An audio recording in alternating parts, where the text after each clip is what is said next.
नहमदु व नसल्ली अला रसूलिहिल करीम अम्मा बाद औज़ु बिल्लाहि मिनश शैतानिर रजीम बिस्मिल्लाहिर रहमानिर रहीम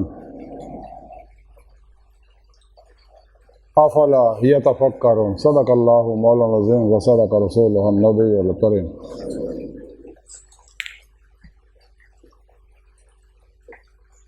ला इलाहा इल्लल्लाहु मुहम्मदुर रसूलुल्लाह कुर्रतुन बिका या रसूलल्लाह सल्लल्लाहु अलैहि वसल्लम। अज़ल तो लैके अब तक अल्लाह सोने दे बेहद हम दोसना अल्लाह के प्यारे हबीब के बेशुमार सलाम तो बाद काबिल साद एहतराम मौजू सामीन आज दे दरस तसव्वुफ का मौजू है माइंड रीडिंग, यानी ज़हन नूं पढ़ना। कुरान करीम की सूरह नाम की 50वीं आयत पाक जी मैंने तलावत कर दूँ तुहानूं सुनने का शरफ हासिल है। सुने रब ने फरमाया क्या तुसी सोचो फिक्र नहीं करते है? नहीं, अपने दिमाग के अंदर सोचते नहीं है तुसी। इंसान के अंदर दो तरह दिमाग है, एक सिर के दिमाग के अंदर ज़हन है, एक दिल के दिमाग के अंदर ज़हन है। सिर के दिमाग के ज़हन दियाँ गल्लां सोचां हर कोई पढ़ सकता, खाओ काफर है, मुसलमान है, मुनाफिक है, लेकिन दिल दियाँ सोचां सिर्फ अल्लाह वाले पढ़ सकते हैं, साहिब ईमान, जिन्हों तरीके दे विच कशफुल कुलूब किया जाता है।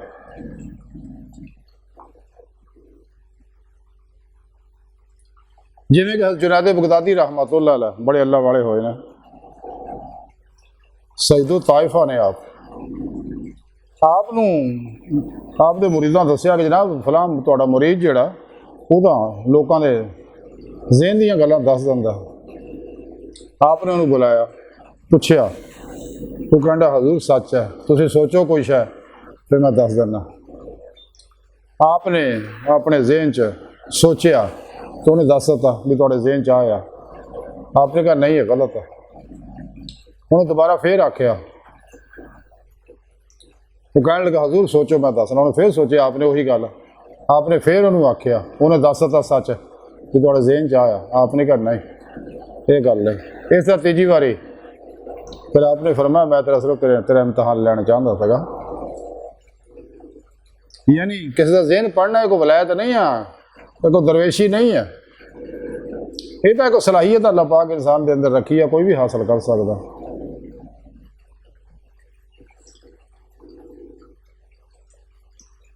क्योंकि इंसान के अंदर जो ज़हन है ये दो हालत है, 10% है यदा शौरी हिस्सा जो सोचता थकदा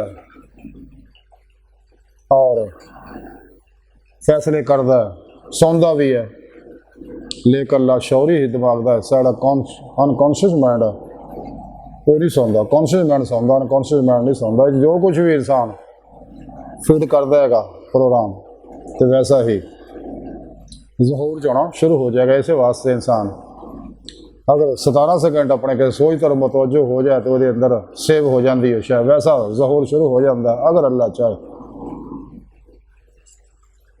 लेकिन इतों काफिर मुनाफिक जिहड़े वो कहते नहीं जो चाहे हासिल कर सकता, ऐसा नहीं है। जब तक रब ना चाहे ठीक वह ज़हूर आ शुरू हो जाते, नतीजा अल्लाह कढ़दा।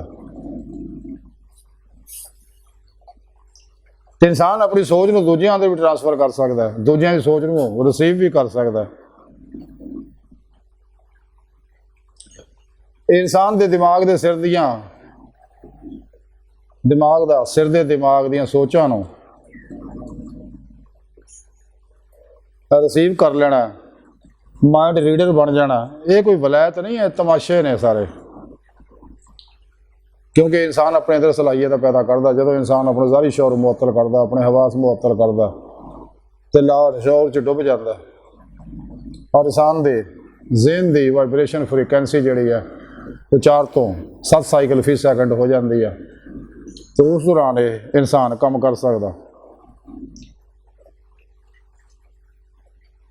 तो जो इंसान किसी ज़हन तरफ मुतवज्जो होंदा, जो कोई दूसरा को सोचता, चूंकि सोचण ना वो दिमाग के ਜ਼ੇਨ ਦੇ ਅੰਦਰ ਉਹ ਤਸਵੀਰ ਬਣਦੀ ਆ, ਅਲਫਾਜ਼ ਔਰ ਜੁਮਲੇ ਬਣਦੇ ਆ, ਔਰ ਉਹ 'ਚੋਂ ਫੁੱਟਣ ਵਾਲੀਆਂ ਲਹਿਰਾਂ ਨੂੰ ਮਾਈਂਡ ਰੀਡਰ ਜਿਹੜਾ ਉਹ ਕੈਚ ਕਰ ਲੈਂਦਾ, ਔਰ ਉਹਦੇ ਦਿਮਾਗ ਦੇ ਜ਼ੇਨ ਦੀ ਸਕਰੀਨ ਦੇ ਉੱਤੇ ਉਹ ਆਵਾਜ਼ ਆ ਜਾਂਦੀ ਹੈ, ਉਹ ਤਸਵੀਰ ਬਣ ਜਾਂਦੀ ਆ, ਉਹ ਅਲਫਾਜ਼ ਔਰ ਜੁਮਲੇ ਬਣ ਜਾਂਦੇ ਆ, ਔਰ ਉਹਨੂੰ ਮਹਿਸੂਸ ਹੋਣ ਲੱਗ ਪੈਂਦਾ।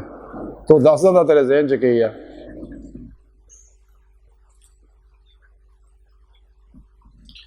ਤੇ ਇਨਸਾਨ ਜੈਸਾ ਸੋਚਦਾ ਵੈਸੇ ਉਹਦੀ ਬਾਡੀ ਲੈਂਗੁਏਜ, ਬਾਡੀ ਵੀ ਉਹਦੀ ਲੈਂਗੁਏਜ ਦੱਸਣ ਲੱਗ ਪੈਂਦੀ ਆ।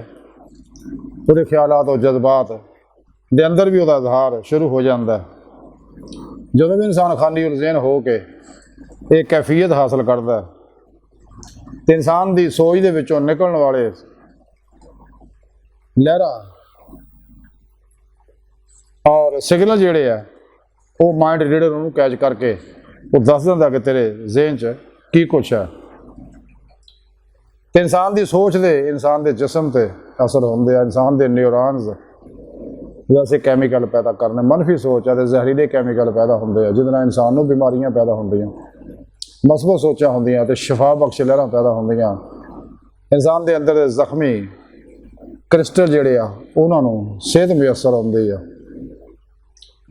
क्योंकि मनफी सोचा ना इंसान के अंदर मौजूद तकरीबन 70% पानी है। पानी के क्रिस्टल जोड़े वो बदसूरत बन जाते हैं, जैसा कि असर हाजिर डॉक्टर मिसारो मोटो ने चीज़ा साबित कर रही हैं।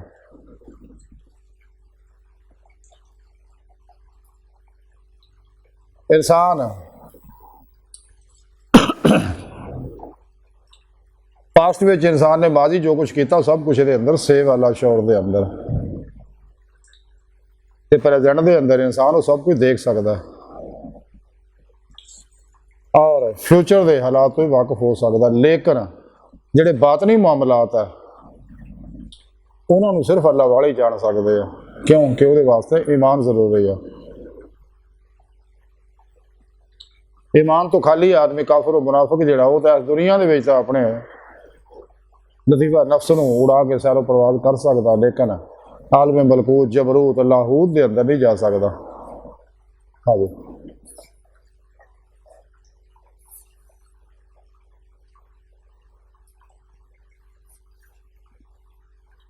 इस तरह ही जादूगर जिन्हें भी सारे हजे मामलात करके लोगों को मुतासर करते रहते, कदे भी इन्होंने लोगों के ईमान ना लियाओ। हवा भी उड़ते फिर चाहे दिलों दी गल्लां भी दसदे, ज़हन दी गल्लां भी दसदे, फिर खुफिया गल्लां भी दूर दे दस देण, कदे ईमान ना लियाओ। इन्होंने लोगों की कोई हैसियत नहीं। ऐसे तमाशे कर करके दिखाते आ, कोई चाबियां टेढ़ियां करे, कोई चमचे टेढ़े कर करके दिखाता, कोई शमा चिरागां नूं बुझा के कोई बल्बां नूं तोड़ के तवज्जो ना अपनी निगाह ना। इन्होंने लोगों का ईमान ना लियाओ, क्यों कि सच्चा वो है जिहड़ा कुरान और सुन्नत के मुताबिक अमल करता, अल्लाह रसूल ते ईमान लियाउंदा, वो लोग सच्चे आ। ते ये लोग ऐसिया कैफियत जिहड़ियां कर कर के आदत दिखाते, इस्तदराज है सारा मजलूब दिखावे वो मौनत है, लेकिन सच्चे अल्लाह वाले को दिखाओ करामत है। नबी दिखावे वो मोज़ है। बाहर सच्चा रस्ता कुरान और सुन्नत का रस्ता, ईमान का रस्ता है। तो इन्होंने लोगों की इन्होंने गलों तो कदे मुतासर ना हो। अपना इन्होंने गंदे लोगों को ईमान बचाओ, क्योंकि इन्होंने हर वेले अल्लाह की लड़न बरस रही, तां ही ईमान नहीं लियाते ये काफर। बावजूद है कि इन्हों की साइंस ने इन्होंने गल्लां सिखातियां और वक्ती फायदे हासिल कर रहे हैं, लेकिन हकीकी रूहानी सलाहियत हासिल नहीं कर सकते। उन्होंने वास्ते ईमान जरूरी है अल्लाह रसूल ते। अल्लाह सोहने की बारगाह दिल की गहराइयां दुआ कि अल्लाह सोहने असां बड़े हकीर पर तकसीर माड़े कमज़ोर कम इल्म आजिज़ मस्कीन बेसहारा इंसान असवाए पिर पेशवा दे तेरे प्यारे हबीब सल्लल्लाहु अलैहि वसल्लम दे तेरी सोहनी पाकदार दे मौला सोहना साडा कोई सारा सानू दुनिया कबर और आखिरत सारा अता फरमाए, और अपने दैमी दे दाद नेमत उज़मा दौलत कुबरा अता फरमाए। और इन्हां काफरां मुनाफिकां जिहड़े हजे तमाशे लोगों को कर करके मुतासर करते, इन्हां दे शर तो बचाई, सच्चे अल्लाह वाले दा सच्चा खादम बनाए। अल्लाह अकबर कबीर, अल्लाह बस ते बाकी सब हवा सब अमा अलैना इल्लल बलागुल।